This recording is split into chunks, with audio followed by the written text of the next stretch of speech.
Good evening and welcome once again. I'm Norbert Williams with you. Today is Tuesday, the 14th day of August 2018, and you're listening to Keeping It Real, where we keep it really real.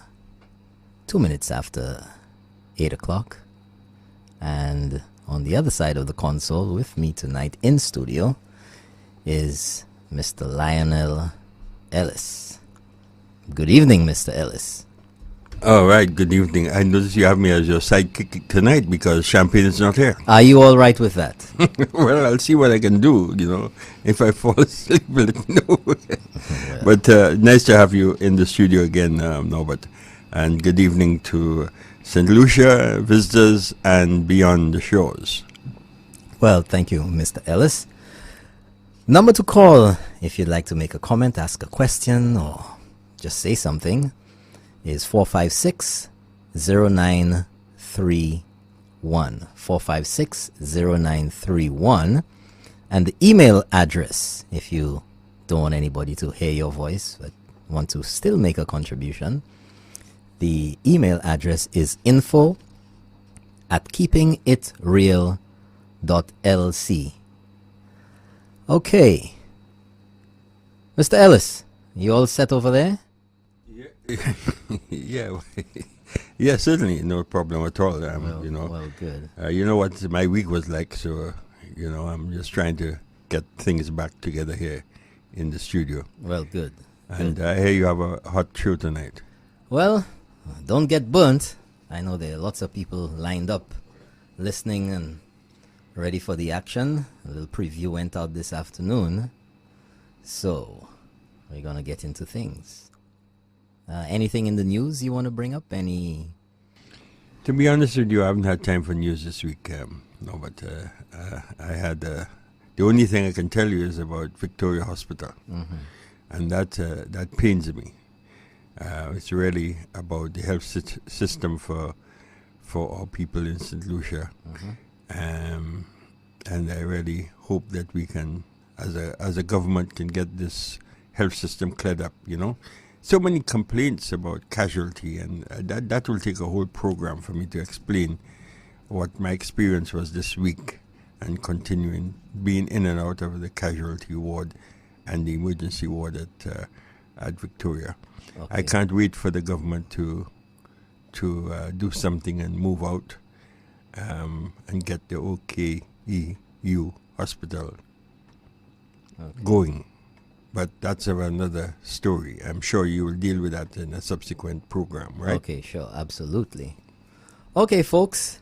Well, those of you who got the heads up on tonight's show know that a lot of what we're going to start off with pertains to former Prime Minister Dr. Kenny Anthony, and of course, someone who apparently is, in my estimation, designated as his arch nemesis. In fact, for the St. Lucia Labour Party, the old Chandel Mall seems to be just what they need to relieve them of the pains and suffering that they constantly have to endure in his presence or at the mere mention of his name. Now, folks, you remember? I call you all folks, You folks, you remember when Neville Cenac, now Sir Neville Cenac, was appointed by this current administration to be the Governor General. The Wales, not Bob Marley and the Wailers, but the Wales, wailing and the gnashing of teeth that came from across the aisle was loud enough for all to hear. And, sadly, some people, too many people, don't ever get over themselves. They don't ever get over the past. It's strange that the very people who keep saying, man, that's the past, forget about that, it's the past, are the ones who, for some mysterious reason, have the worst adverse reactions to the past. And in this instance, the past as it refers to or relates to Sir Neville Cenac.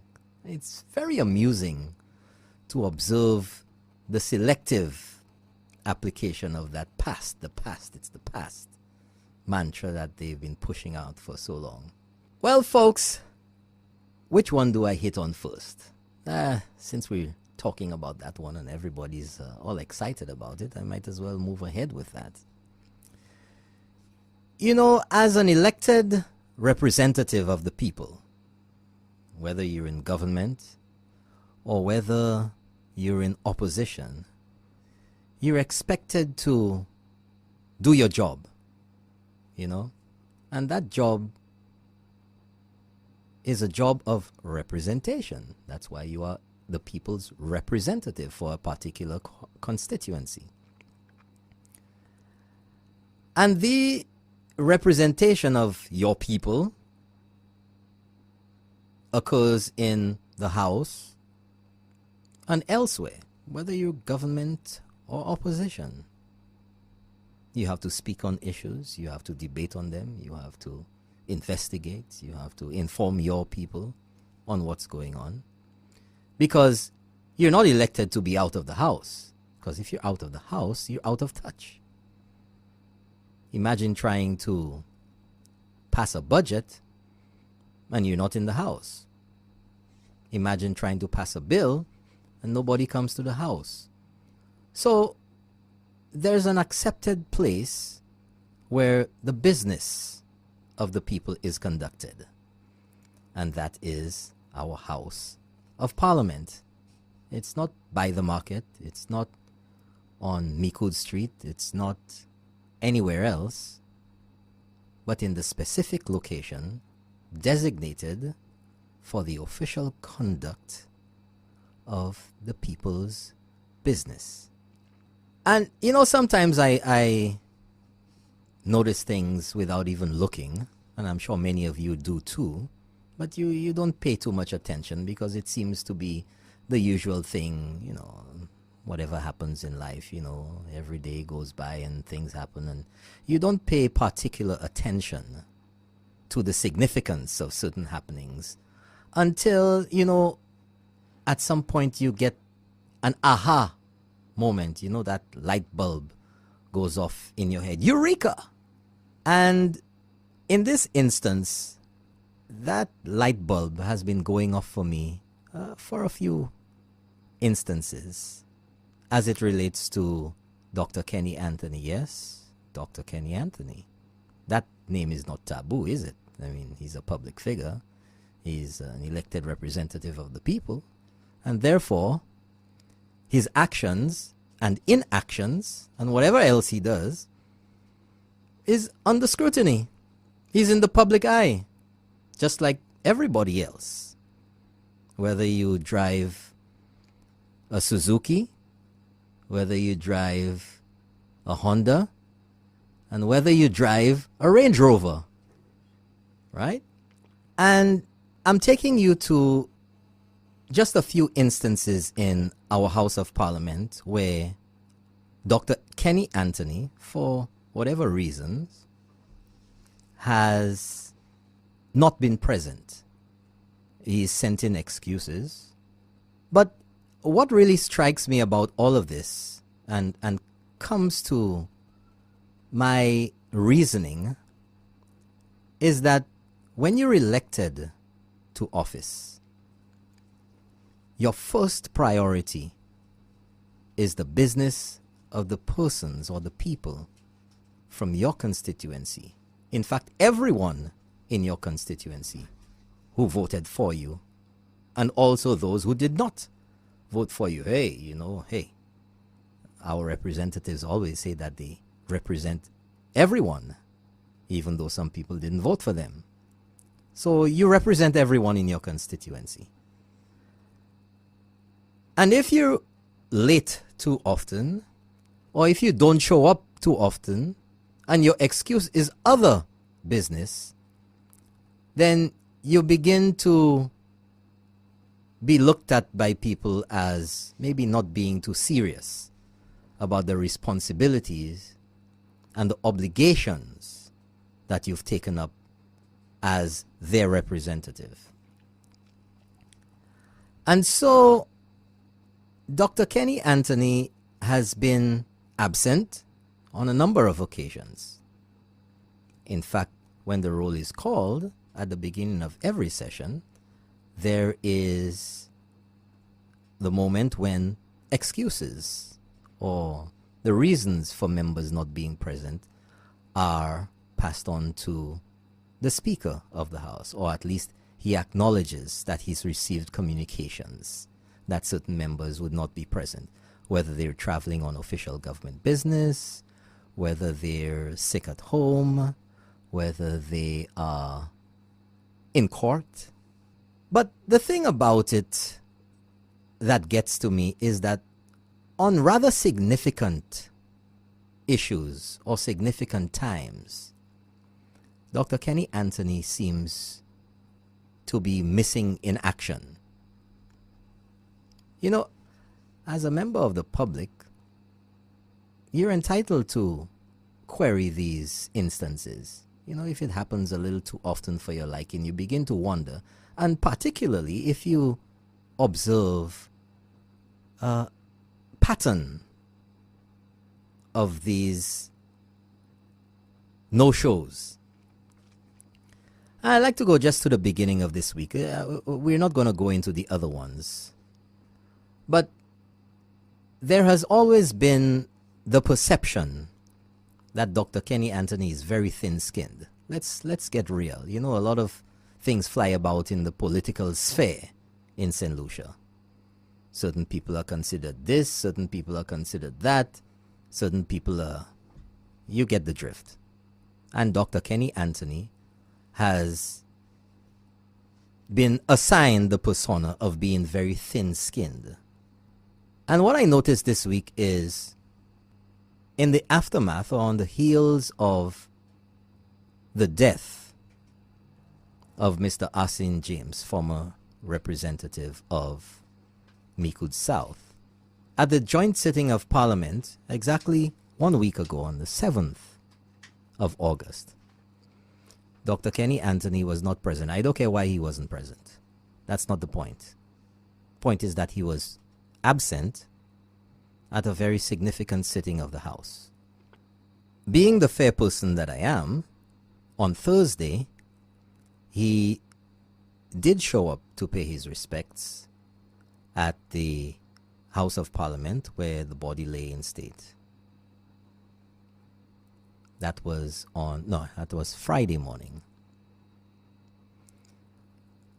But again, strangely enough, at the funeral, he did not appear. Everybody and their auntie was at that funeral. I think there were thousands of people there. It was unbelievable. Even in the unbearable heat and in a church that was packed to capacity, people still endured the blazing heat, the blazing sunshine, and the heat therein to pay their respects to Mr. Asin James, who, by all accounts, was an extraordinary man in Deriso and an extraordinary representative. And we heard all the stories about his experiences and those who were taught by him and those who knew him better than I do, or than I do. And, you know, it's very curious that on the day before that, now remember, Dr. Kenny Anthony did not show up at the joint sitting of the House to pay respects to a former parliamentarian. On the Thursday, it had been advertised for a while, just like sittings of the House are advertised to, are known by the parliamentarians. These things don't just pop up the morning or the evening before. The official commissioning of the solar farm by Lucia in La Tournay, Vieux-Fort. And of course, Dr. Kenny Anthony was there. I mean, you don't feel for one moment that he would allow that moment to bask in the limelight once again. So it's very curious that there were a number of other individuals there, just as there were a number of other individuals, many people from different stakeholding entities. They were members of his party, his former administration, just as this current administration. But the strange thing is that Dr. Anthony was the first speaker at that ceremony. And what really caught my attention was, you know, it's laughable sometimes when you think back on what politicians have said and the demeanor and what they try to impart to their followers, to their supporters. And then you realize that, you know, too much or too often it's just playing to the emotions for political expediency or to score political points. And seated right up front there were a number of silver-haired gentlemen. Yeah, I'm not talking about Silver Fox. We're not going into the Shaolin here right now. Talking about modern-day gentlemen. Well, you all know, folks, that Bill Clinton was here for that opening. He addressed the crowd. And his foundation, the Bill Clinton Foundation, actually funded the solar farm. But what it takes me back to is statements that were made earlier this year when Sir Neville Cenac was appointed by the current administration as the new Governor General. And there was the hue and the cry and the wailing and gnashing of teeth because of the past. You know, the past, man. That's the past. But apparently the past has not been gotten over by the people who don't want you to bring up the past. So that's a very strange contradiction there, a convenient contradiction. Oh, they will not be anywhere with him. And you know what went on, what was said, you know. As a matter of fact, the opposition, St. Lucia Labour Party, was not present at our House of Parliament when Sir Neville Cenac was sworn in as Governor General. Nowhere to be found. Missing in action. Lost in space. Doodle, doodle, doodle, doodle, doodle, doodle. The Twilight Zone.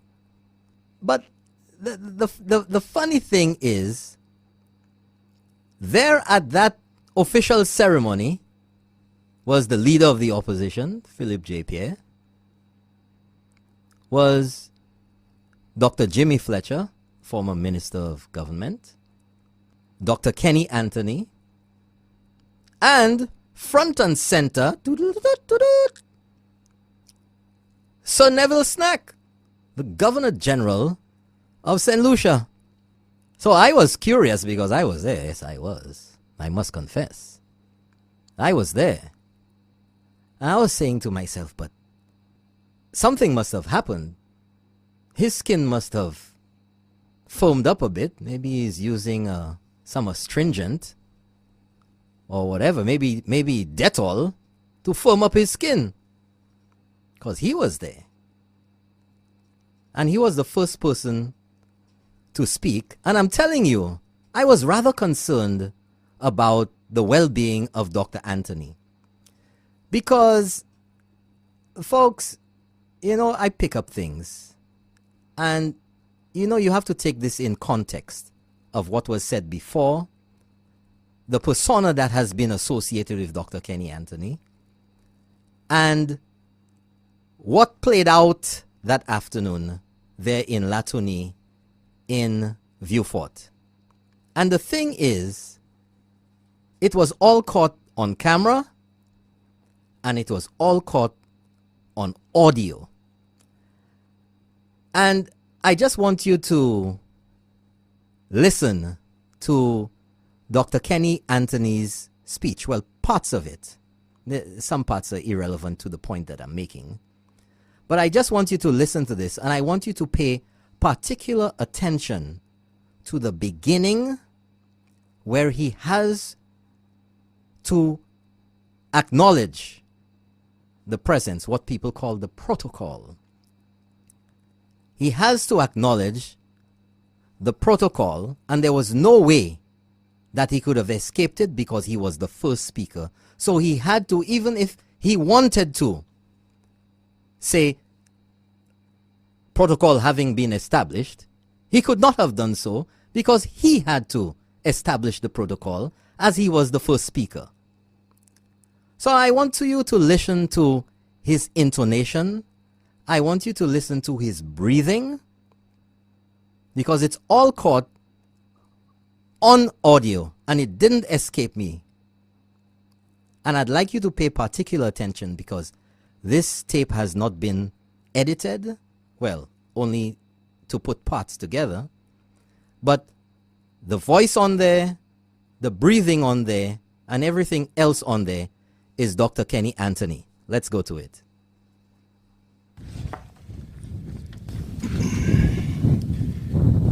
Excellency, Sir Neville Cenac, Governor General of St. Lucia and Lady Cenac,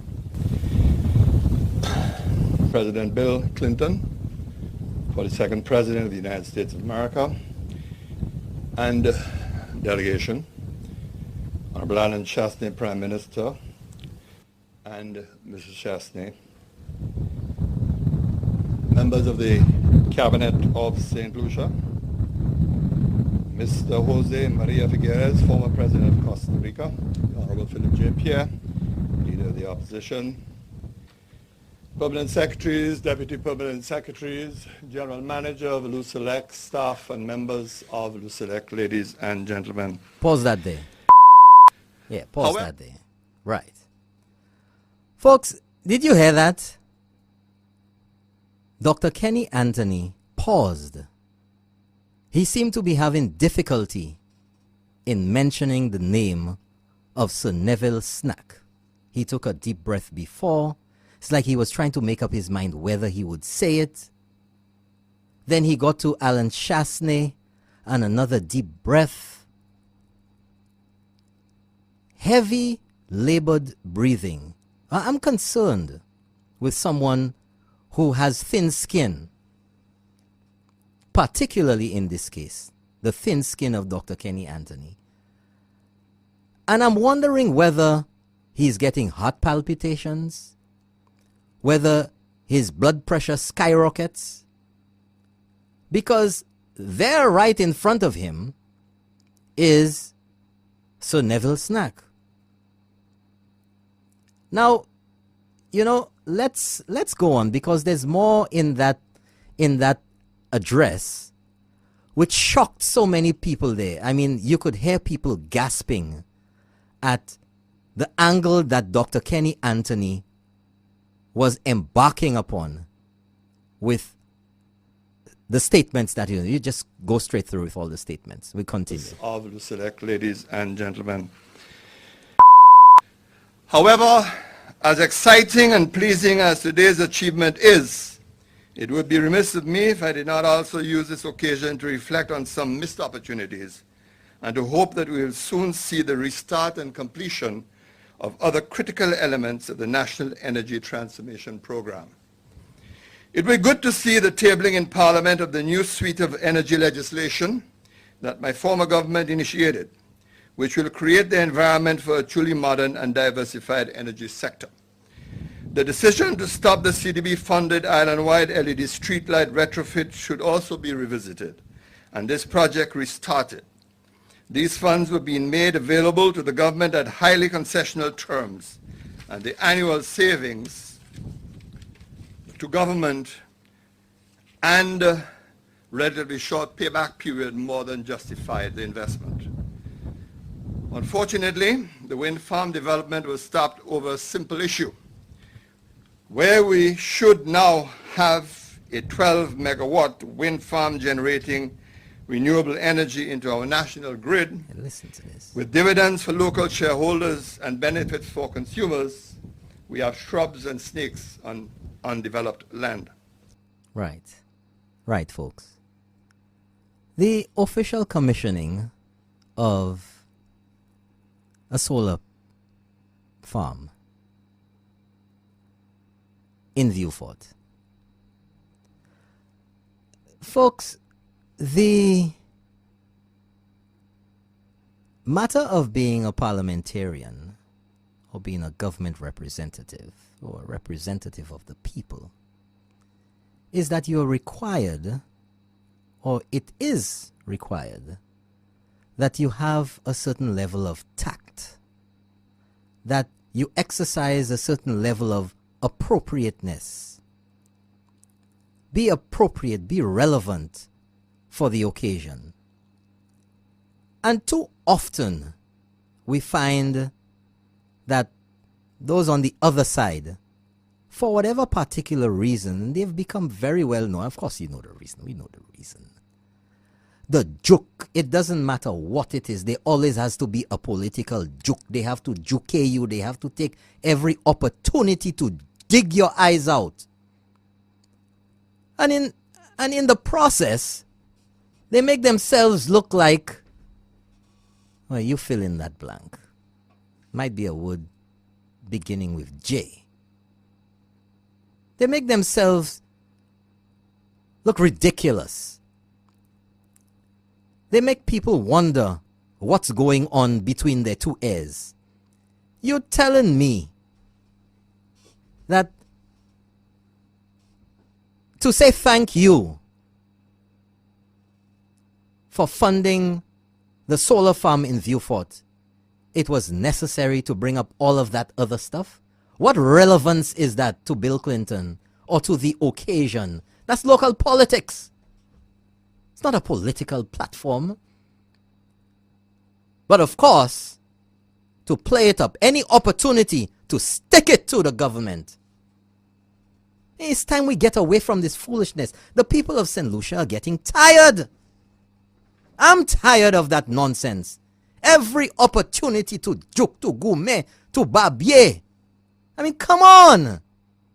I mean, what is this all about? What did you achieve?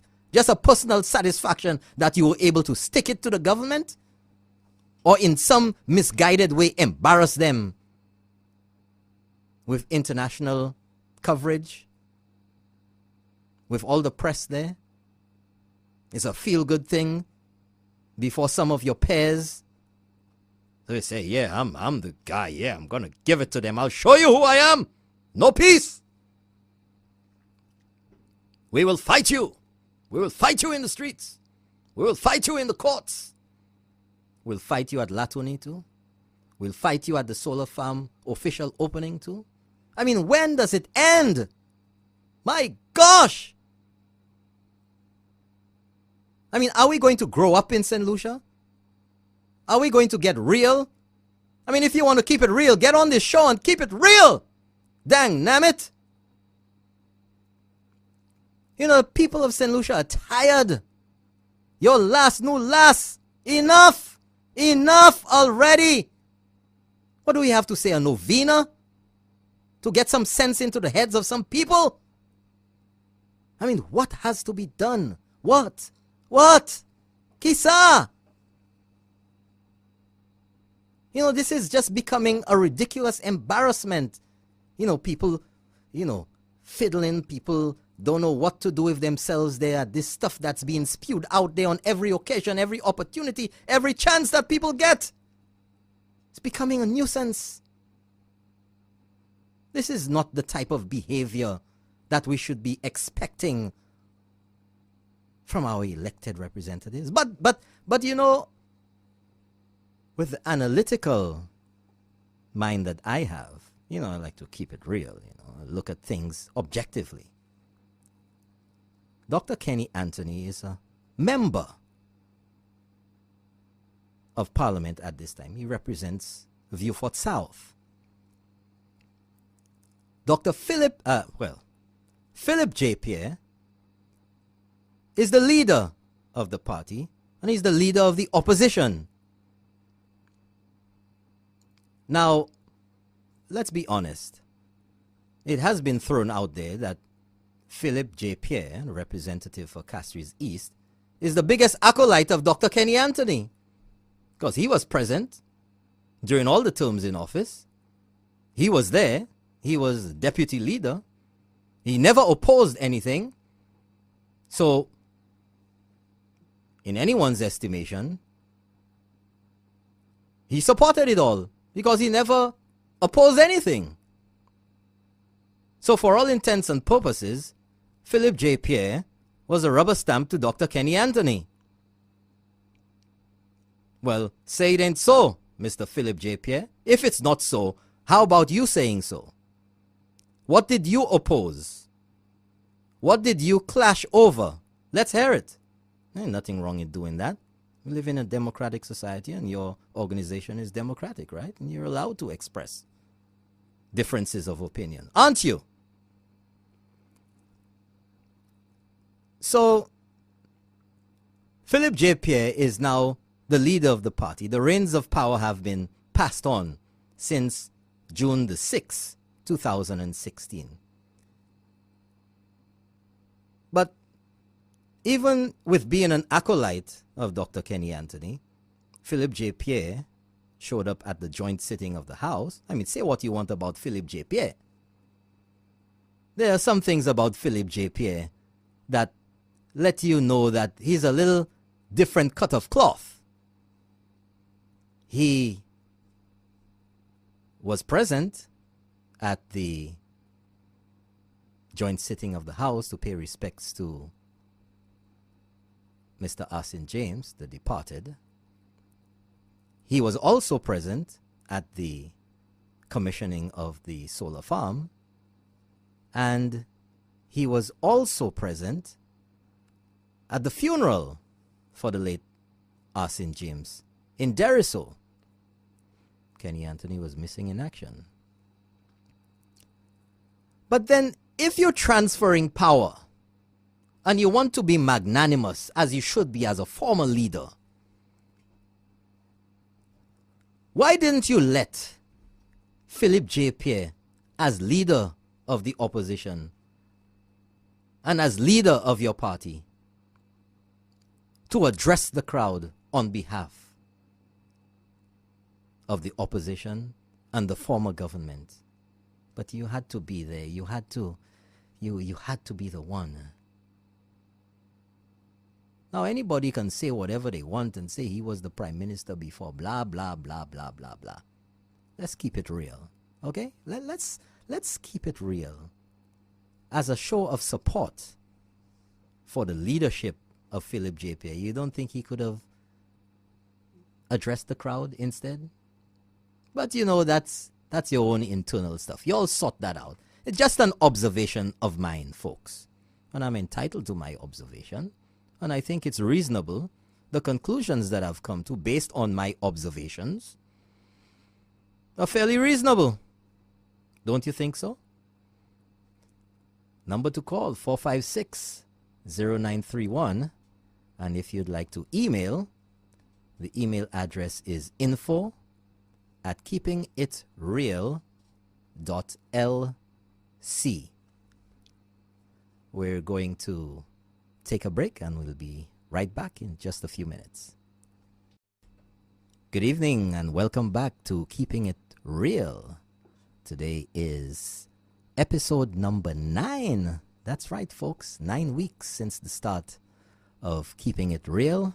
And I'd like to say good evening to some of our listeners here. Woodbridge, Ontario, Canada. In Conyers, Georgia. Pierrot in Viewfort. In Brooklyn, New York. Gotten a few messages over here. Toronto and Oshawa in Ontario, Canada.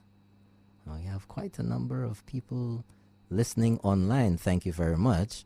Last week we had someone in South Africa. Rosa Dominica just joined us here on Keeping It Real. And I think Mr. Ellis wants to say something. I'm seeing, hey, there's another one in Sefna, Florida. Whoever that is, good night to you, and thank you for tuning in to Keeping It Real. Mr. Ellis. Okay, Robert. Well, first of all, I listened. I wasn't able to be at the Lucia launch of the solar farm, but I had the opportunity to get the recordings, and I listened attentively, and I played them a few hours later. But it struck me that it seemed that Dr. Anthony was in severe pain as he began the introductions, the protocol list. And as soon as he got over that part. Past that, that's what I didn't mention. As soon as he got past over that part, Alan Chasney and wife, yeah, he started smoothing off when he started talking about his former colleagues. He was in serious pain. Yeah. I felt sorry for him. You want to play that again? Because, mentioning this does not really bring it back. Just past the... I'm going to give you the recording I got. I think it might be a little better than the one you got. Let's listen to my recording of Dr. Kenny Anthony and see what he says.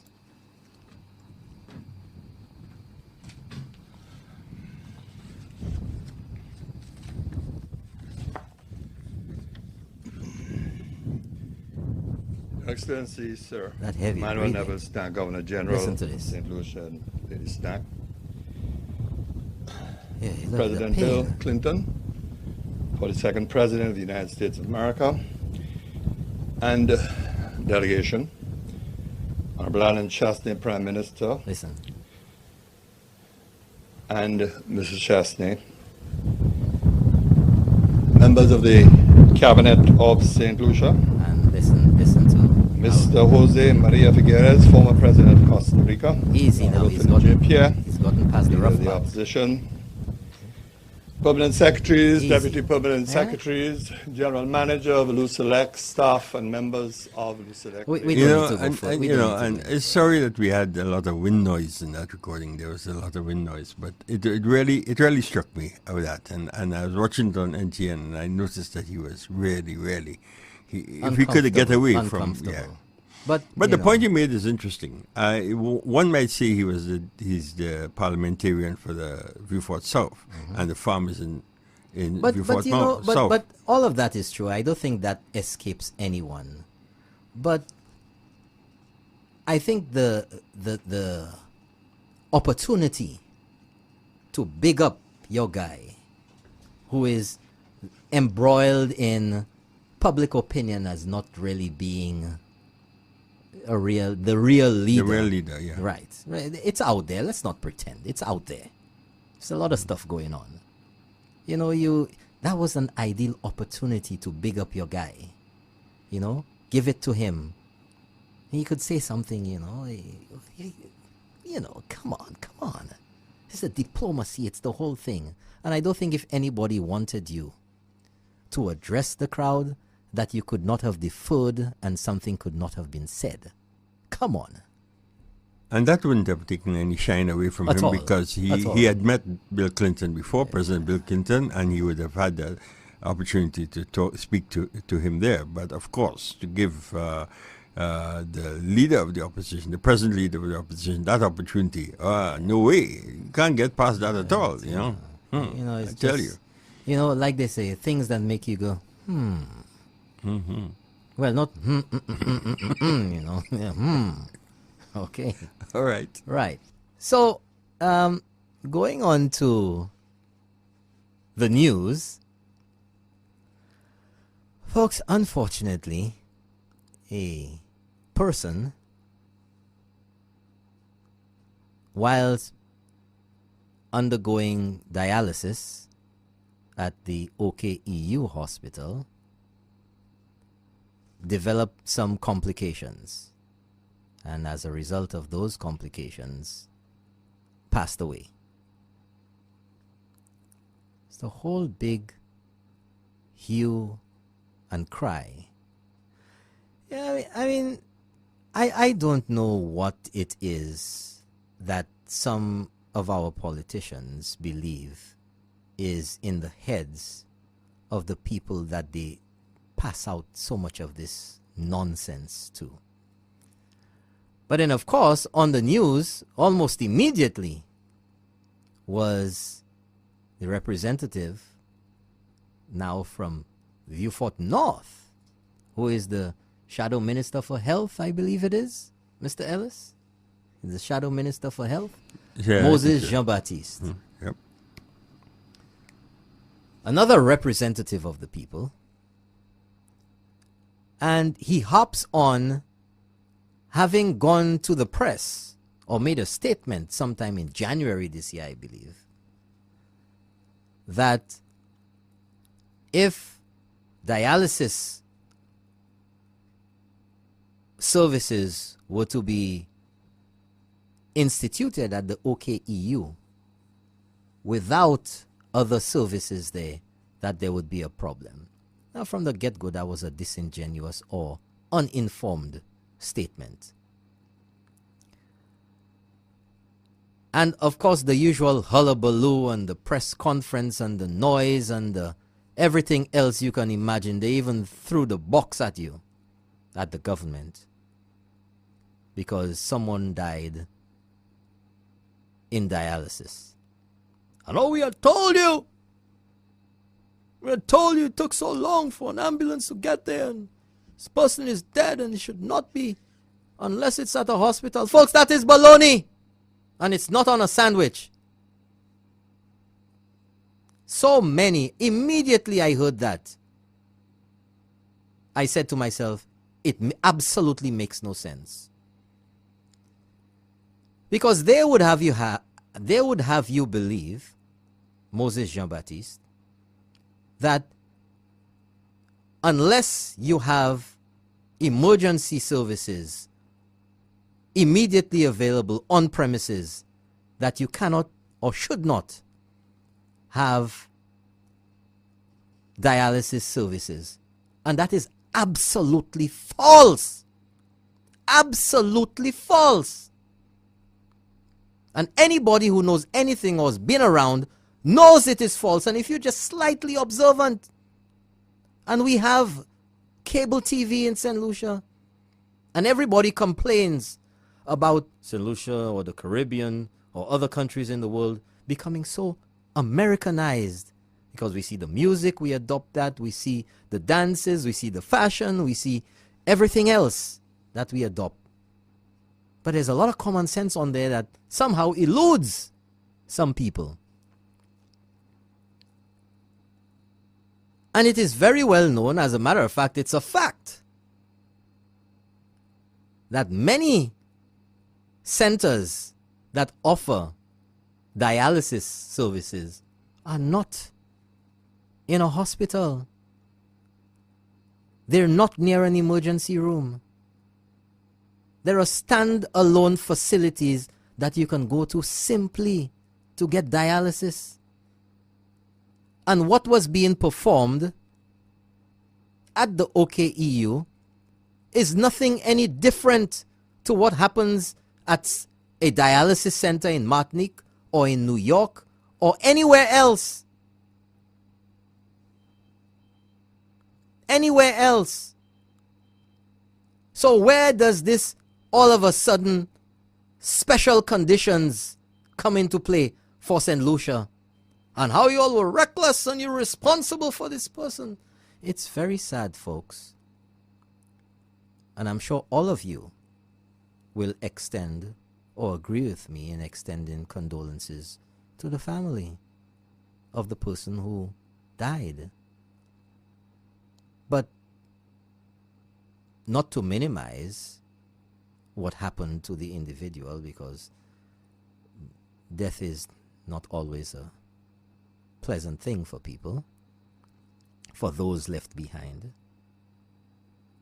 But just like in any other medical care, whether at a hospital, whether at a center, whether at a dialysis facility, whether at a health center, people die from complications all the time.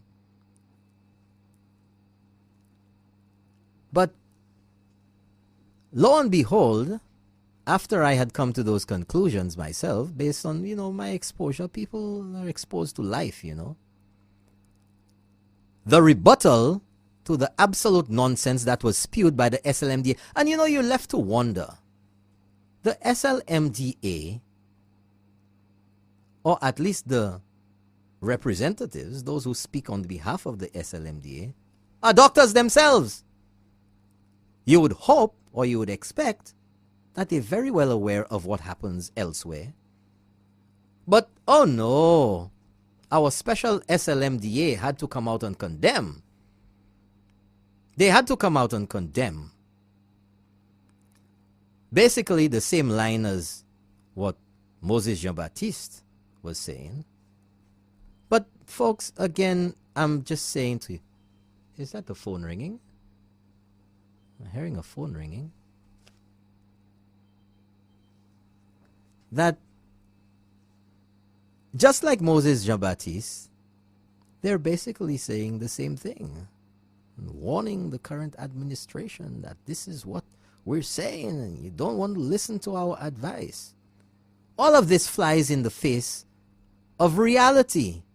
The reality that dialysis centers or dialysis services are not only given in hospitals or in close proximity to an emergency room. But nevertheless, a Dr. Clark, medical doctor, who was at the OKEU and who is a long-standing doctor, had exactly this to say. I disagree with the SLMDA's stance on this particular position. I disagree with the Solution Medical and Dental Association stance that the dialysis unit cannot stand alone. Because admittedly it was a sudden death, quote unquote. So the patient came into the unit and he did go into, without details being specific, cardiopulmonary arrest. And we did initiate CPR. We continued CPR for approximately an hour. And as I said, it doesn't matter where we had been. That is what we need to do. That is what you do in medicine. You try to bring the patient back.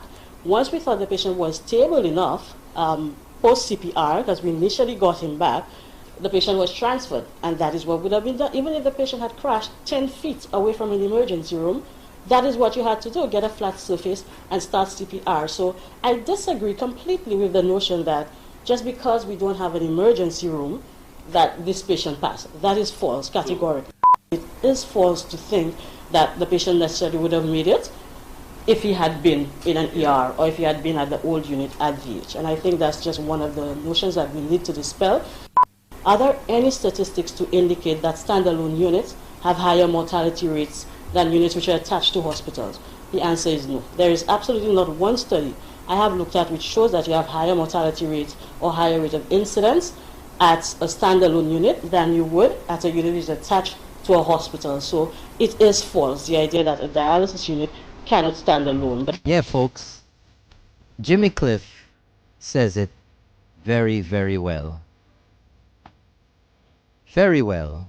I'd just like to give you an opportunity to listen to a few words.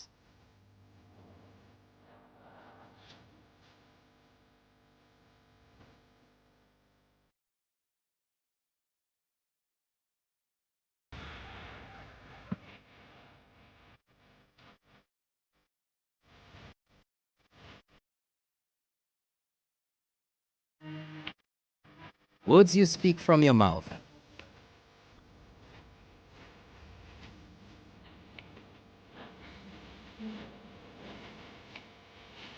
Words you speak from your mouth, but your heart is telling lies. That's Jimmy Cliff. You better watch out. Yes, folks, too many hypocrites, political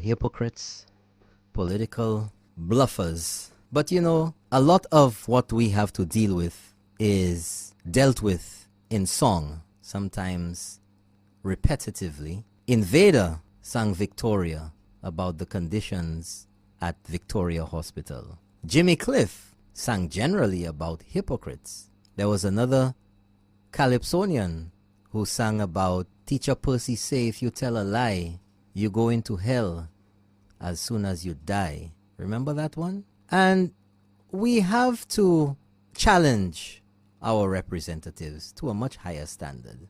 As it stands, too many of them are getting away with absolute nonsense.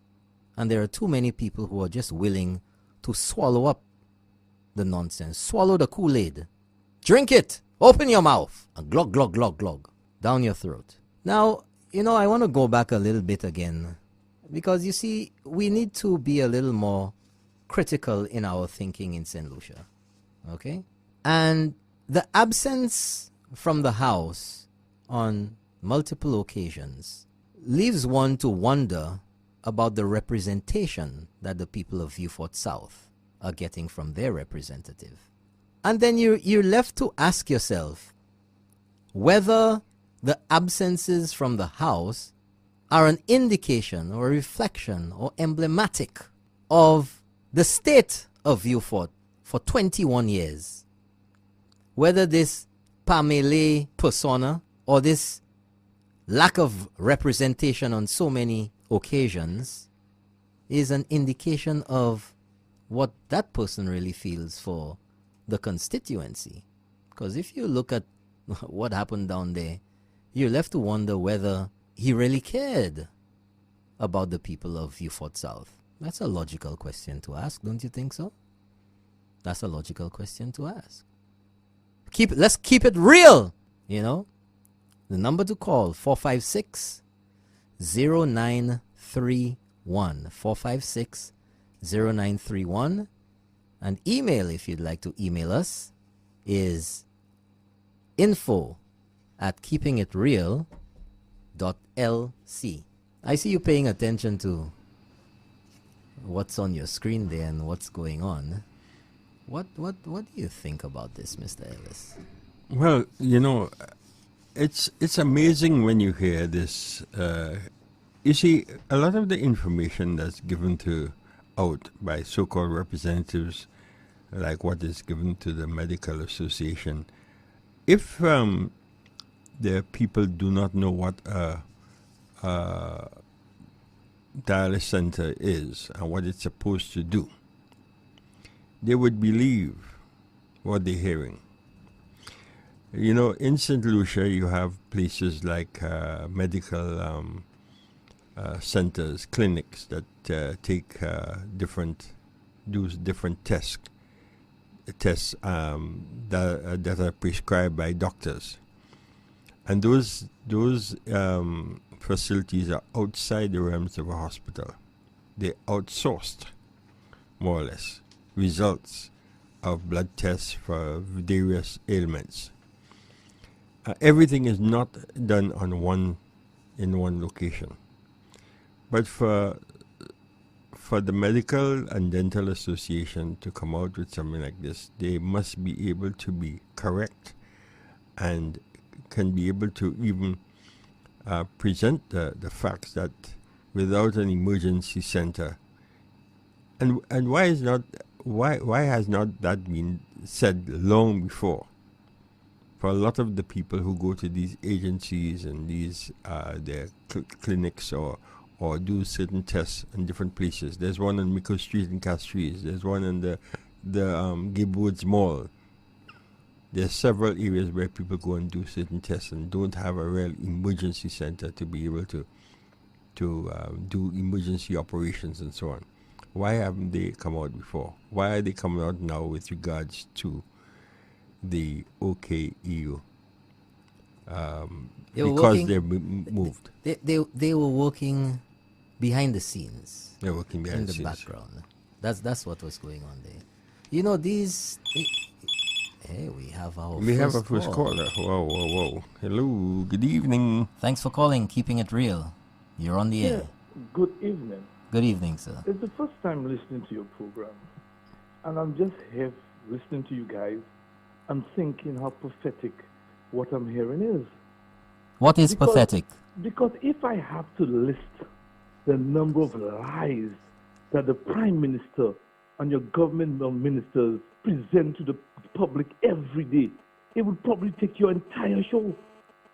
I could start with the ignoration of your government. When your prime minister promised that he has a document on his desk, when he signs it, the price of gas is going to go down immediately. Where is the price? Where is it? Where is it? I could start with that. I could go on. You serious? Are you serious? Are you contributing something? But I'm just showing how pathetic you are. You know? I mean... I tell you. It takes all kinds.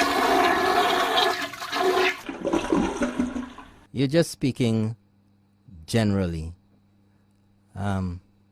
Nevertheless, I think you know the area of Monjero very well. You would do great to deal with that area. You know what I'm saying? Monjero, Grosley. There's only one.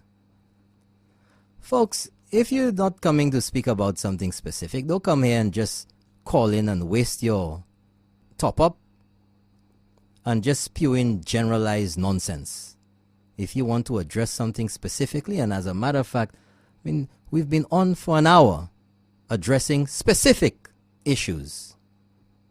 If you want to respond to that, respond to it. But don't just come out saying, you know, everything, you know, just shooting in the breeze, trying to make something stick. We're not operating like that around here. Okay? And if that's how you're going to call, then you're not really going to accomplish anything, because the few seconds that you were on there, you were all over the map. Maybe you're related to Christopher Columbus or something. I don't know, but, you know. Nevertheless, we're moving on. We're moving on. You know, I have no problem in you addressing specifically what I'm referring to and what I'm talking about. But when you come like that, your only intention is just to deflect and just to get down in a manger cochon. We're not getting down in any kind of manger cochon, because there's no fixed issue to discuss. You're just all over the place. So, moving right along. You know, in St. Lucia, we have been conditioned too much, and we have another call. Yeah, another call coming in. Good evening. Hi, good evening, Mr. Ellis. Hi, good night. How are you? Not too bad, thank you. I'm just laughing at this guy. It's a Taliban fella.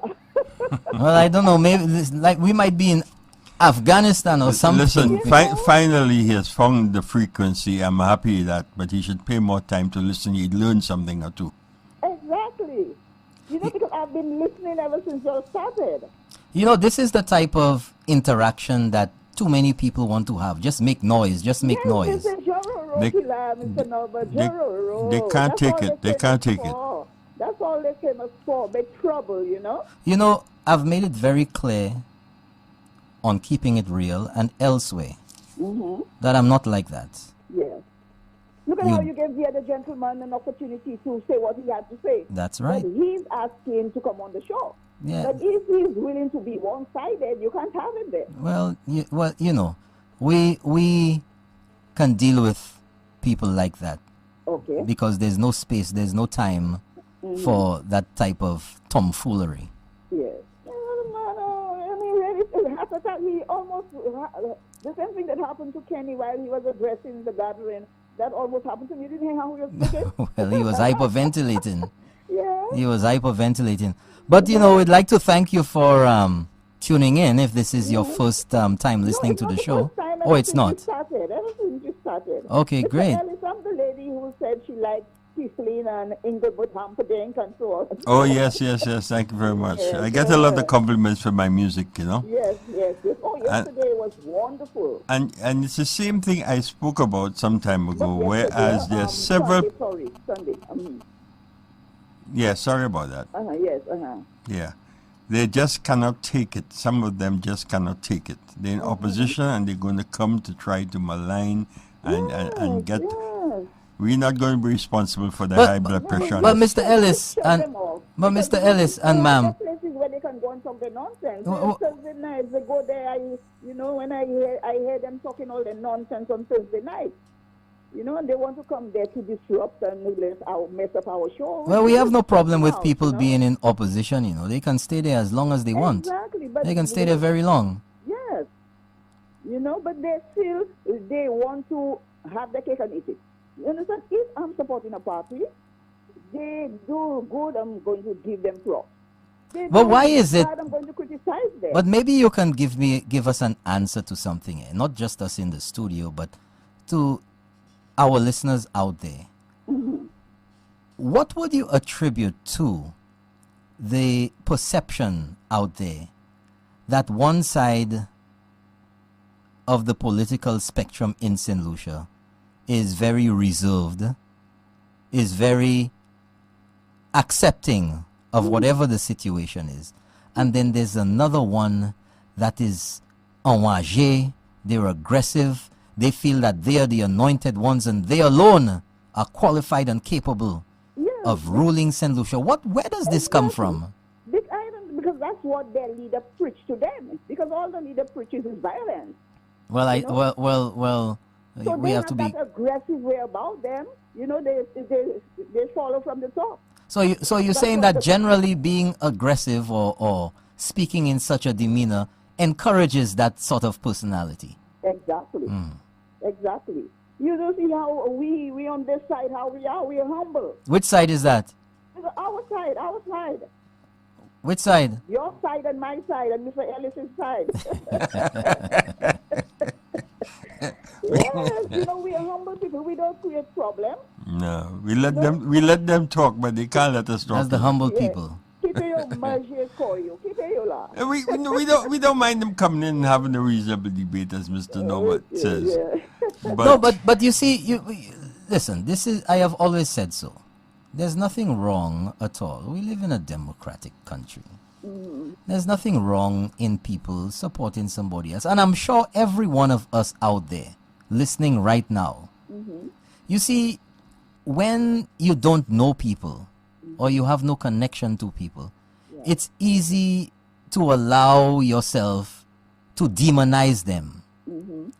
Because I'm sure we all have, whether you're on one side or the other side, have people you went to school with, have people who are your friends, and even though you have different opinions politically, you all can deal with each other respectfully, because you know what? I know you other than just through politics. I know you other than just who you support. So there is a bigger picture, and there's more respect, and there's more understanding for where people are coming from. But when you don't know people, it's easy to demonize them, to not care about how they feel, because you have no affinity for them, you have no connection. Upamele. And if people took the time to just accept that everybody else who has an opinion politically is just like their friends and their schoolmates who have an opinion about politics, people will deal with each other differently. But this encouraging of this kind of thing, as if it's wild animals, that kind of enragé. The guy is missing his long distance calls, man. That's all. Anyway, keep it up. Thank you very much. Thank you very much. I'm an ardent listener. Thank you. Good night. Bye-bye. Good night. Thank you. It seems like we have a mature lady who's listening to. No, but seriously though, I mean, if the gentleman would at least call and say, well, listen, this is the first time I'm listening to your show. Who do you represent? Something like that. But he went on a tangent. You can tell that he's he's missing something. He's missing something. Something that he had is lost, and he can't figure out how to get it back. So that's his contribution. We'll take a break now. Okay, and we're back with Mr. Norbert Williams on the program Keeping It Real. Welcome back, folks. It's 11 minutes after 9 o'clock in St. Lucia. And thank you for tuning in, those of you in St. Lucia and those of you listening on the internet to our live stream. I'd like to say a special good night to you know who you are in Atlanta, Georgia, and our listeners in Ontario, Canada. Those of you in Florida. I see we have one listener in Dominica right now. Yes, folks, the wonders of modern technology allows us to see exactly where listeners are connecting from. And we have quite a few tagged on right now. Hopefully we can pay that bill, Mr. Ellis.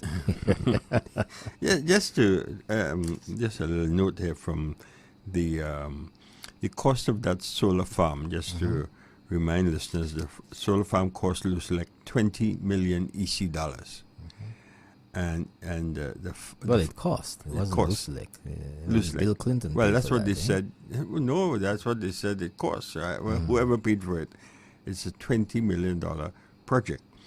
And it's made up of 15,000 solar panels. I would like to have a few of these for my house. Maybe Yeah. 25 of those would be perfect. But you know, the thing is, I've been looking into solar for a while, and I think St. Lucians have been exposed to solar water heaters for a while now. My home has solar water, and I tell you, it's a great savings. The money I spent for that solar water heater is well worth it, because it's amazing, and the water for all these years is still working like if it's new. Right.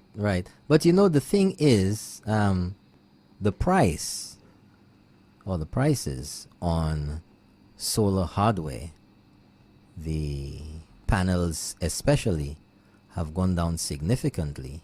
The price today is about 2/3 of what it was 2-3 years ago. So the price is coming down significantly. The other components, the charge controller and everything else, is coming down as well. But one of the biggest costs in a solar system, aside from the panels, are the batteries. Because if you have a very cloudy day, or it rains for a few days, you need to have a charge For storing power. Storing power. Yeah. And the batteries come to a significant part of the bill. And one of the things that you need to do in estimating the size of the solar unit that you're going to put in place is doing some basic calculations, or get somebody to do those for you, and seeing how much electricity or how much current you need. And that's going to assist you in seeing how many panels you need and how many batteries you need and how long you'll be able to operate. Well, you're getting an interesting call there right now. Interesting call coming all the way from Alberta, Canada. Alberta, Canada Yeah. is calling on the other phone. Yeah. So I don't know if they're going to send us a ticket for a trip to Alberta. Not in the winter. In the summertime, it's better. Yes, folks. So the solar farm in Latony in Vieux-Fort is expected to, well, we've heard two figures. 1 point something percent of the 1 point something percent of the total output in St. Lucia, or some others say 5%. But I think it's a good step forward that all those concerned, whether it's the previous administration, whether it's the current administration, whether it's Lucia, all in there, have together over time put St. Lucia on the right path. And of course, if we are to consider that climate change is as a result of our insatiable use of fossil fuels as oil, then renewable energy, solar being one of them, is a significant step in the right direction. And then we have the soon to begin exploration or experimenting with geothermal energy. So that's rather significant, and I think St. Lucia is well and truly poised to be a leader in the region, particularly with the attempts that we have made over the years with geothermal energy. And I think we've been way ahead of the curve for a very long time compared to other countries. And I can remember since if my memory serves me correctly, since the 70s, Mr. Ellis, we've been exploring the implementation of geothermal energy in St. Lucia.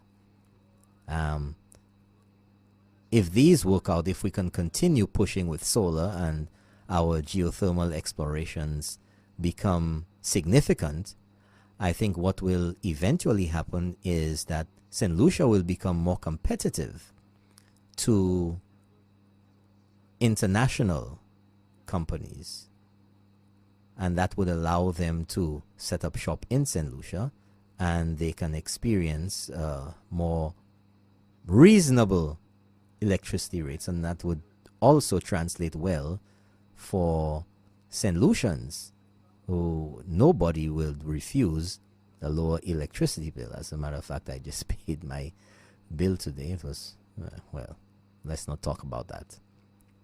But if my bill could remain as low as that every month, then that would be great.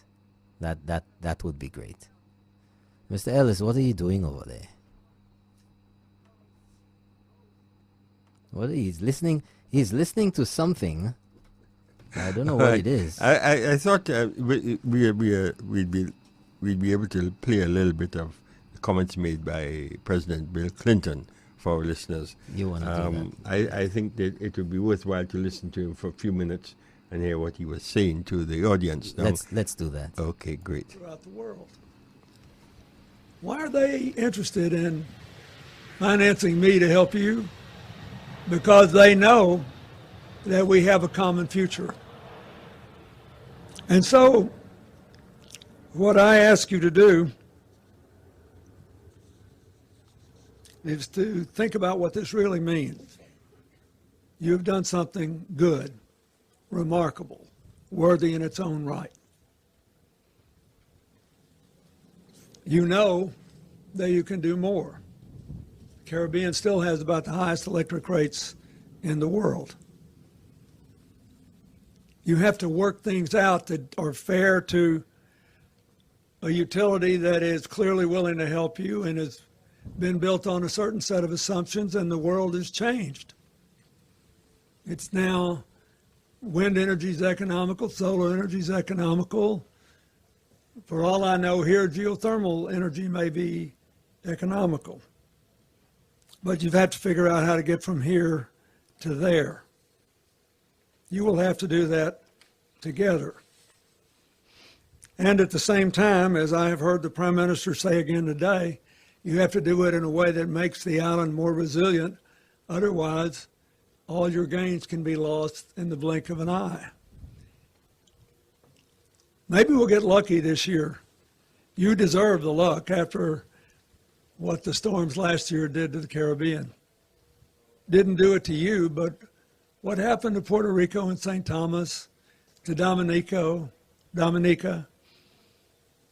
and to other places compromised your future too. We have to do this together. So I hope that today will be a day which we'll all be able to look back on with pride 5 years, 10 years, 15 years from now, because it was the beginning of something remarkable and enduring.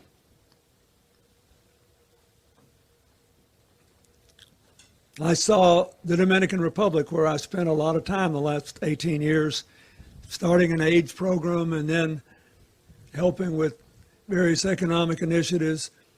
I saw them, I know it's a bigger country, but you can get the picture. They put up 90 megawatts of windmills and cut their power bills by 25%. And they did it working with the utility. In Panama, I've seen them put up 400 megawatts of wind power, and in the 6 months when the hydropower doesn't work, provide 40% of the power to Panama City in a way that cut the bills, not increased it. I have seen last year in your country, Mr. President, in Costa Rica, for the first time for more than 6 months, the entire country operated its full economy with no carbon emissions, zero.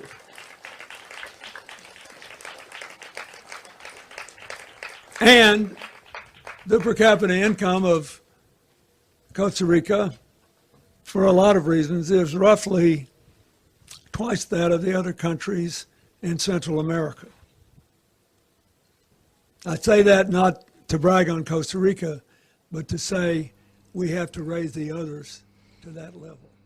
Yeah, that was a little excerpt from former U.S. President Bill Clinton as he spoke at the official commissioning of the solar farm in Tournay, Vieux-Fort, last week, Thursday.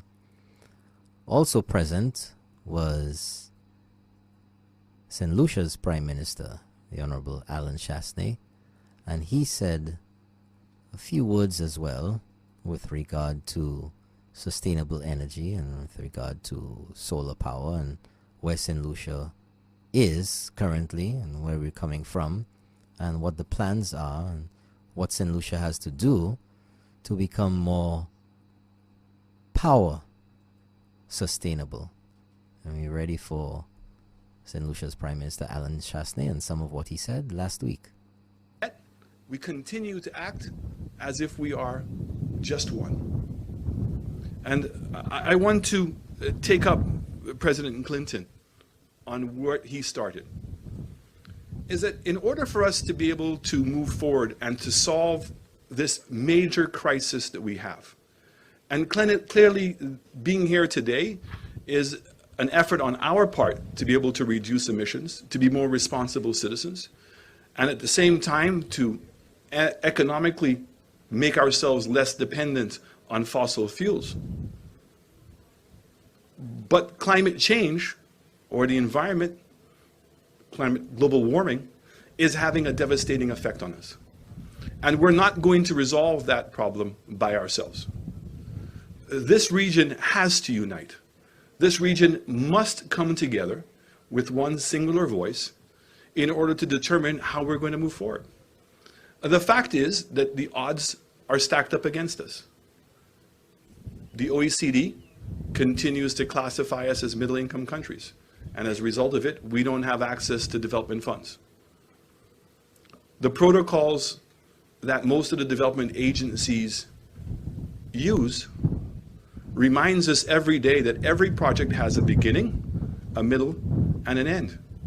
And because of the time they take to be able to disperse funds, it requires the cooperation of both governments. And so I want to acknowledge and again thank the former government for the work that they did in starting this initiative and continuing some of the ideas and philosophies that were already begun. But it cannot be achieved by one party or one ideology by itself. And if that applies in St. Lucia, it also applies on a regional basis. The debt, we're not going to solve the problem of the debt crisis by ourselves. It is going to require us come together collectively. How we vote on a collective basis at the UN and other international agencies says everything about our determination to succeed. So, as the lead Prime Minister for Sustainable Development, we have been working very closely with CARICOM and in particular the OECS about creating a common platform. Let us try to get that OECD can change how they classify us. Let us work on getting the protocols changed, but more importantly, that this is, global warming is something that we don't control. It's not within our destiny to be able to control. So even though we were to become 100% carbon neutral in our country, it's not going to change our destiny about global warming. So what it means is we have to adapt. And in adapting, we have to be able to take on investments that are critical to making that happen, but we have to do it within the constraints of what we are financially. And again, St. Lucia cannot resolve this problem by itself. It is going to take the collective effort of all of us to be able to make this thing work. And so we've been arguing with the World Bank and the IMF that loans that are going to be going towards resilience building, and in terms of raising the level of our bridges, broadening the breadth of our rivers, slope stabilization, putting utilities under the ground, building dedicated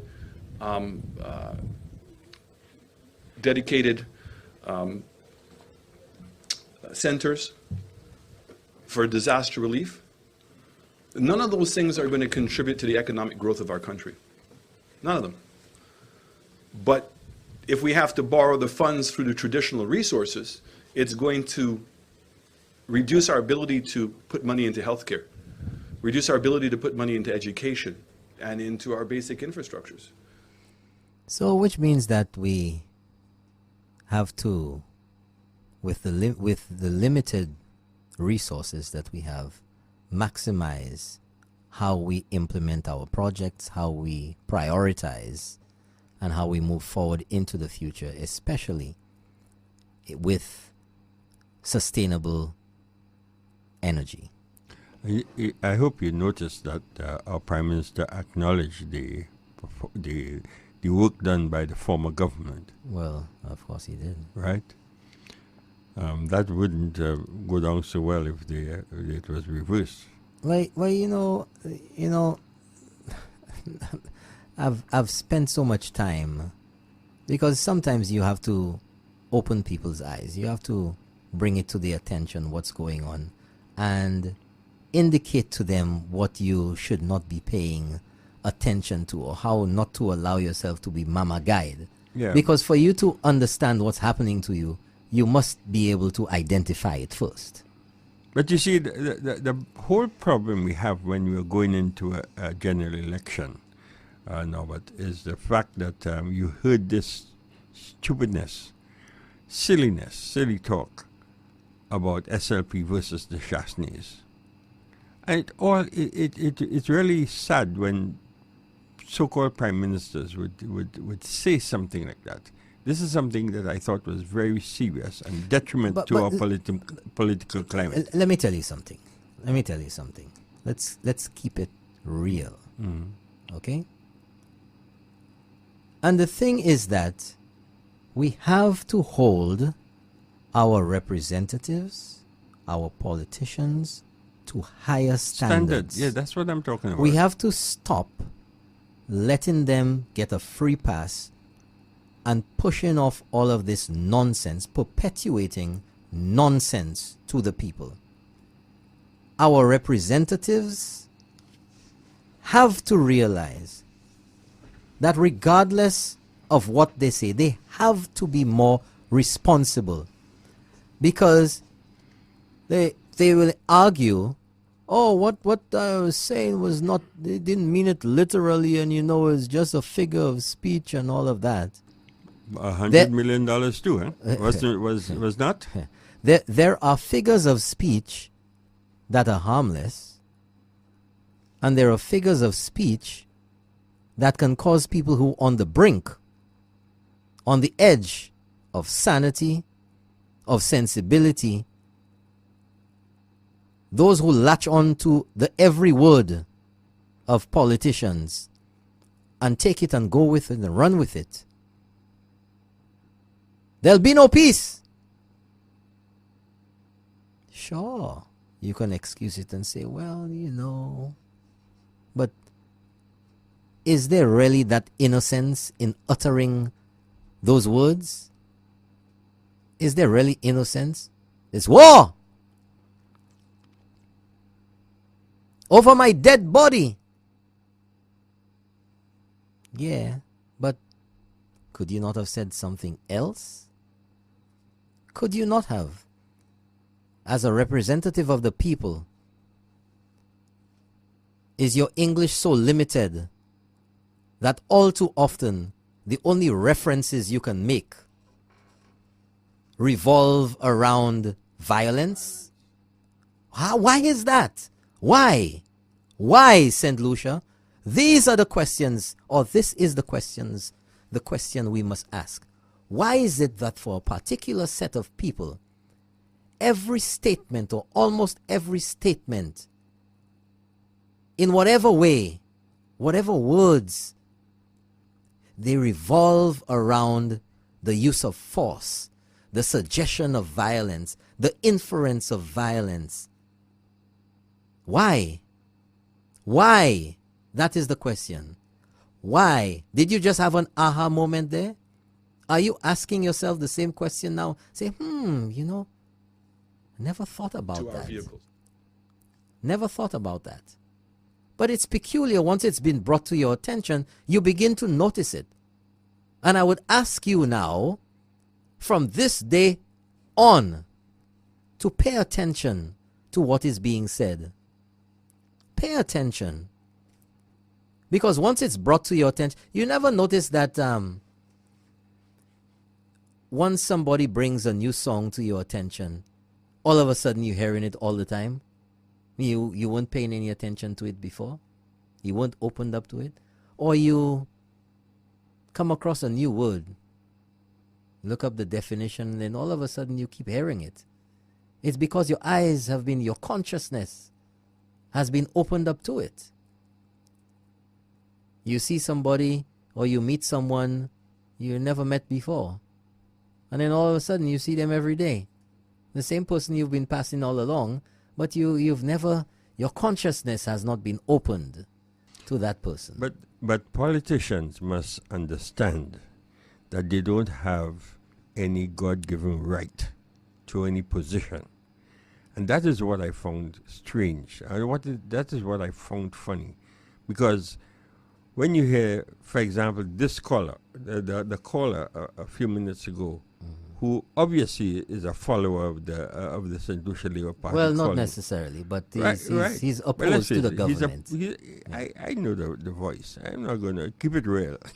Keep it real now, but I know who you are. Well, hold on. Well, I'm keeping it. I'm not a gade. Okay. No, I can't see, but maybe you know the voice. I seem to be associating myself too much with champagne, man. But by the way, I sent him the link to the show. So this he must afternoon. be listening in Cuba? Oh, hopefully. You know, it's not as easy as it is here in St. Lucia to get on the internet. It's costly. And that's just the state of things over there at this time. There is internet access available finally, but the cost is a little prohibitive. And the speeds are a little slow. So when you get it, and that's it. Yeah. And Wi-Fi access all over the place is not as easy as it is in St. Lucia. It's not so wide. It's wide. Yeah, it's wide. No, but this is serious because, you know, in today's technology and everybody has the modern technology with them, I think politicians must realize that St. Lucia and people of the Caribbean are not as stupid as they believe. And when they get a mic in front of them and they start to utter nonsense, you know, there's nowhere what will happen. You'll just pay the price. It happened in Barbados, it happened in St. Lucia, and it happened elsewhere in the Caribbean. And the brightest politicians, or the people we feel that are the brightest, the people some of us feel are the brightest, are the dumbest. You'll be surprised sometimes you as a regular guy deduce things and you see things and what's going to come out of a particular course of action. And you're more correct than the people who supposed to know. And what makes it was they come up with such arrogance. Oh, if they think, I will say it again. It's going to be the SLP versus the Chasnays. But they don't forget. They don't understand that what they actually say, and tomorrow it will be the SLP versus the Joneses, or the Josephs, or the this, or the that. Why not keep it clean? When will it end? Yeah. So this is what we have to talk about. And they pay the price, and they're still not learning. They get in front of a microphone, as soon as the microphone gets in front of them, and they talk other nonsense. But you know, that brings to mind another issue which came up recently in the House that had me thinking, and it's happened on more than one occasion. And the last issue in the House with the Speaker and statements which were made, we all know the story. And if you recall, that I think we're in a position now, because technology and the internet and modern day ways of doing things have changed a lot how we do things and have introduced a new set of issues or problems. And I'm talking specifically about the House. The expectation of the public is that they are allowed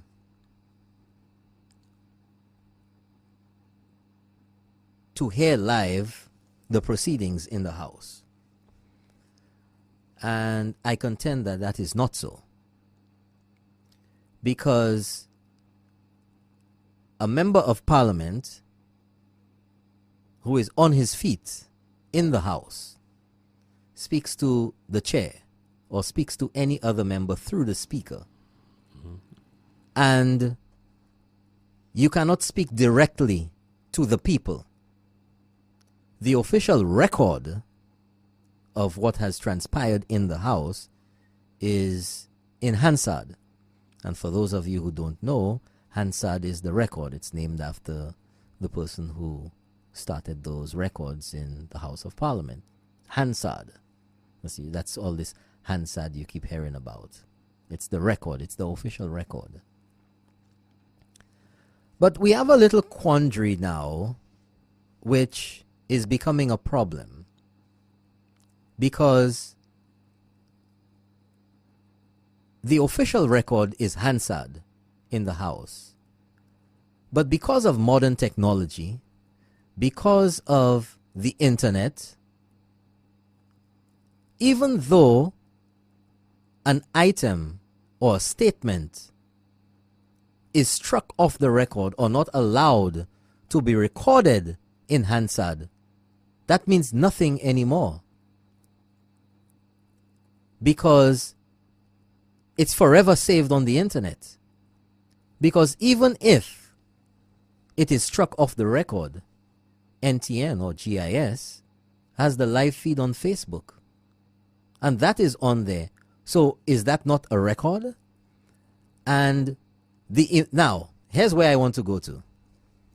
The immunity that is afforded or accorded members of Parliament in the House, because we all know they say whatever they want and nothing can, they have immunity. That's why we hear some of them challenge people. Say that outside. Let's go outside and say that. Right? But is not the official record of the House outside immediately? Aren't the statements which are privileged in the House also being made outside the House because they're carried live? So what situation are we in there? You have an official privileged position, but inadvertently you have a public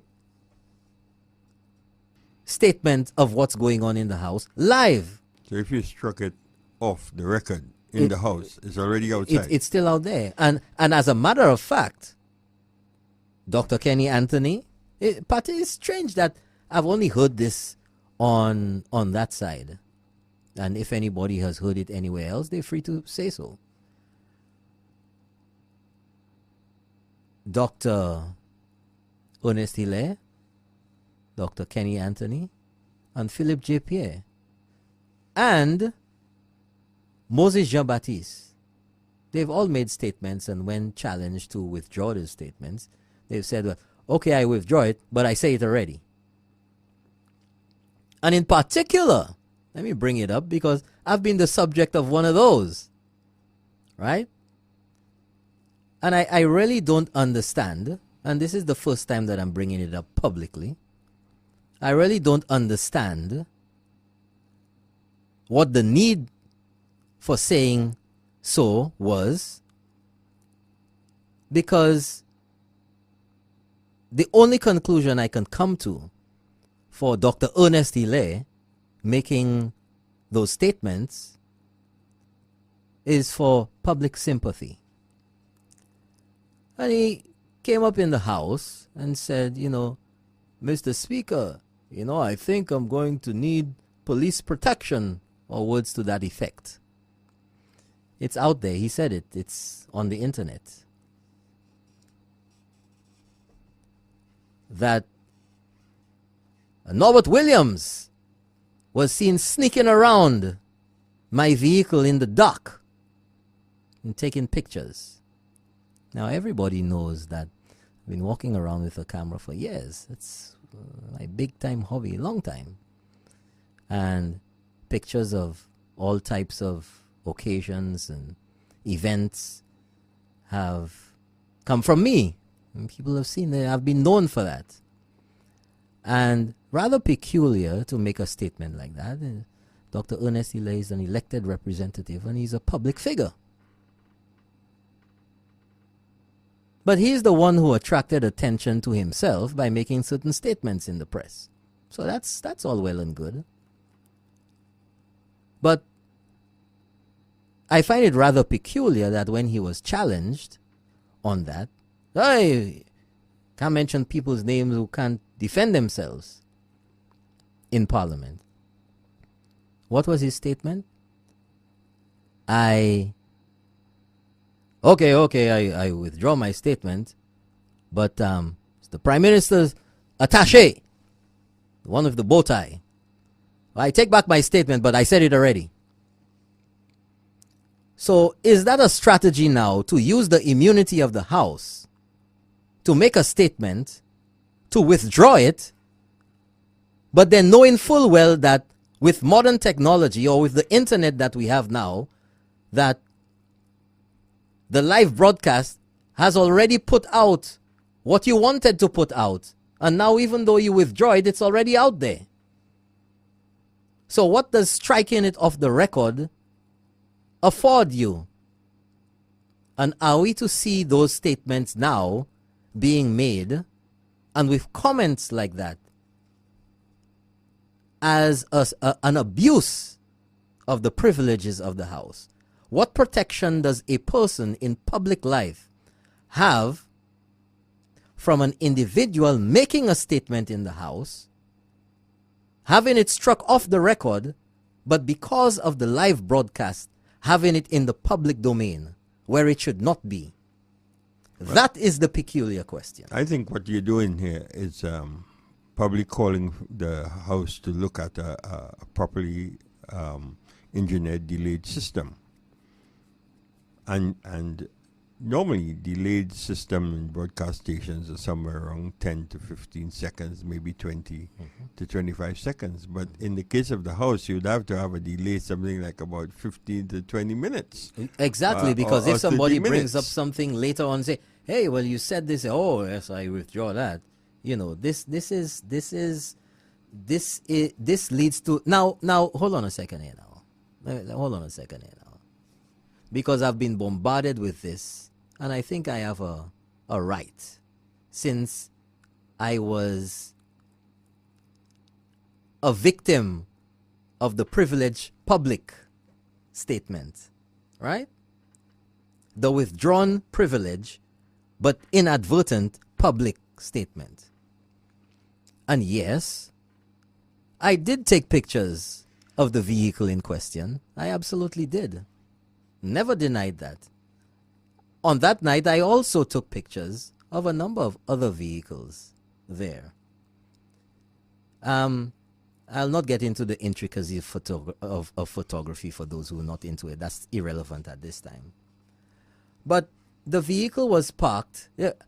I was supposedly sneaking around the vehicle in the dock. And the tremendous concern was whether he needed police protection. Because somebody's taking a photo of your vehicle. Stop being a drama queen. Right? In the dock. But the vehicle was parked near the House of Assembly by the William Peter Boulevard, one of the brightest places in the city of Castries. And you didn't take a picture there? But I did. But I don't know where the dock came from. You know, surprisingly, the location was not mentioned, and it gives people the impression that it may have been around his house or somewhere. You know? But that is the deceptiveness that we see from people. But so enough for that. That's a waste of time. That's just a mama guy. That's just a distraction. That's just an attempt to get sympathy for people from people. That's just a distraction from the real issues. So moving right along and quickly.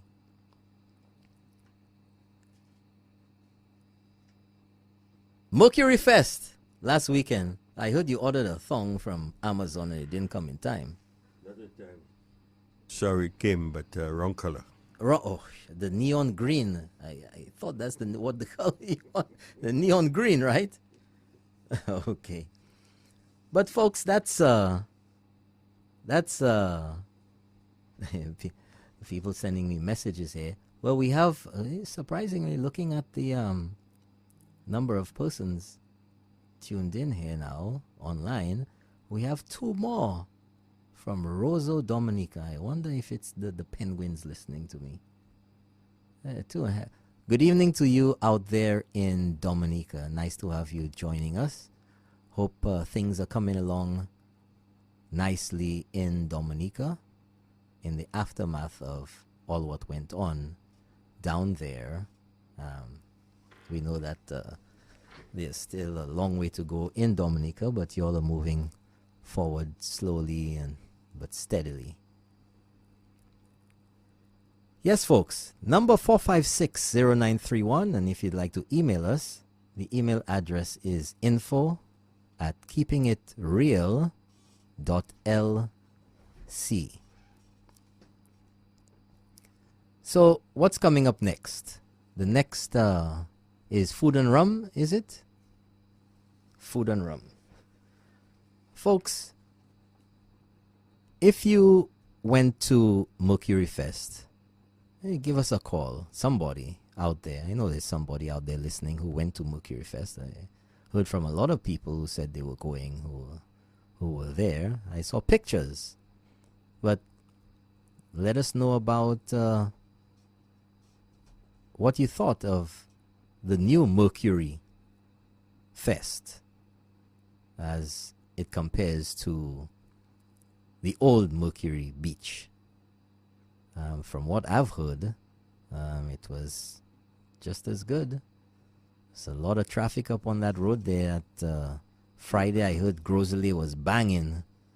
Was absolutely something else. But Friday night, I just couldn't make it out there to see what was going on. But I think Grosley's really picked up on Friday night, and Saturday night it was really something else out there at Pigeon Island. Didn't hear anything happening over there with the police. But ladies and gentlemen, folks, I think we really have to give kudos to the police, especially during the carnival season and the final 2 days, the Parade of the Bands, and at Mercury Fest and a number of other public events. The police have definitely stepped up their game. The police have been working hard. We know that for sure. And you could say all what you want. There are some really good police officers who work really hard. We know the traffic department has been doing a wonderful job out on our streets, on the roads, and they've been preempting a lot of what could go wrong by taking action and stopping a lot of illegal activity. The police have been doing wonders patrolling, particularly at these events, and we must say, job well done to our police. We know they're under a lot of pressure, as the police always are, and sometimes or too often it's a few bad apples that spoil things for everyone else. And I don't think the police department is any different. You know, it's easy for us to be prejudiced. It's easy for us to be prejudiced at a group just based on a few incidents. You know, that happens with people of color, black people. It happens, you know, with all sorts of in all sorts of instances. But the government is moving forward and supporting the police. We don't have all the money to throw at any one institution or organization in St. Lucia in one go, but the government continues to show its commitment to the police and to the enforcement of law and order in St. Lucia. And our police have received a number of new motorcycles for the patrols on the highways and byways of St. Lucia. And they look nice. I used to ride a long time ago, but I'm not into motorcycles anymore. But, you know, I wouldn't mind a ride once in a while. Not with handcuffs on, but I guess that's a far stretch. Good evening to Woodbridge, Ontario, Canada. We have a listener from there. They've been listening for over an hour now.